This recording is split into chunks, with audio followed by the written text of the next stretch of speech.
me hooked up to something. Who could say that they saw us? Come and tell me. Hai, perkenalkan, nama saya Laurencia dari kelas 10 akuntansi SMK Deg. Pada video ini saya akan membahas materi tentang proses pencatatan keuangan sederhana pada pembelajaran administrasi umum. Silakan disimak ya pembahasannya.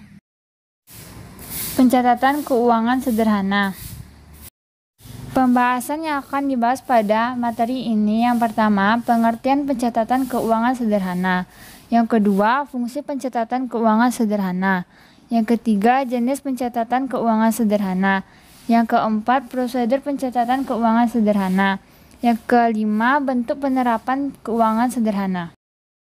Pengertian keuangan sederhana adalah proses pencatatan yang berupa ringkasan dari transaksi keuangan yang terjadi selama tahun buku yang bersangkutan. Fungsi pencatatan keuangan sederhana. Yang pertama, sebagai alat untuk meringkas data transaksi yang telah dicatat dalam jurnal umum. Yang kedua, sebagai alat untuk menggolongkan data keuangan serta dapat untuk mengetahui jumlah atau keadaan rekening atau akun yang sebenarnya, apakah ada perbedaan atau tidak. Yang ketiga, sebagai dasar penggolongan transaksi yang ada atau telah dicatat dalam jurnal, sebagai bahan atau informasi untuk menyusun laporan keuangan. Jenis pencatatan keuangan sederhana.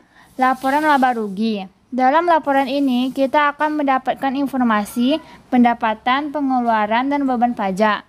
Pendapatan mengacu pada keuntungan barang dan jasa. Beban adalah biaya operasional yang terjadi di entitas dalam periode tertentu. Untung rugi mengacu pada laba bersih setelah dikurangi biaya dari pendapatan. Laporan neraca.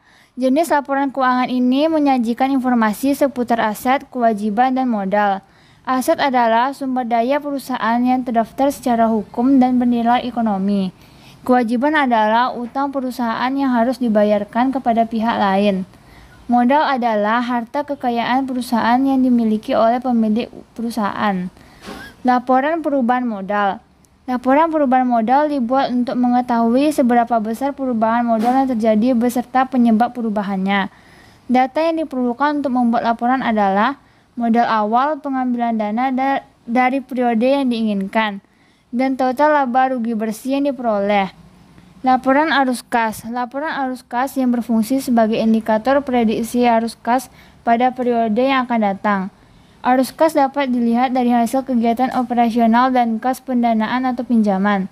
Sedangkan arus kas keluar dilihat dari seberapa banyak biaya operasional atau investasi yang dikeluarkan oleh perusahaan. Prosedur pencatatan keuangan sederhana. Yang pertama, mengumpulkan dan mencatat transaksi pada jurnal. Yang kedua, memposting jurnal ke dalam buku besar. Yang ketiga, menyusun neraca saldo. Yang keempat, kumpulkan data untuk membuat jurnal penyesuaian. Yang kelima, menyusun neraca lajur dan membuat laporan keuangan. Menerapkan tata cara pencatatan keuangan sederhana. Yang pertama, membuat buku arus kas.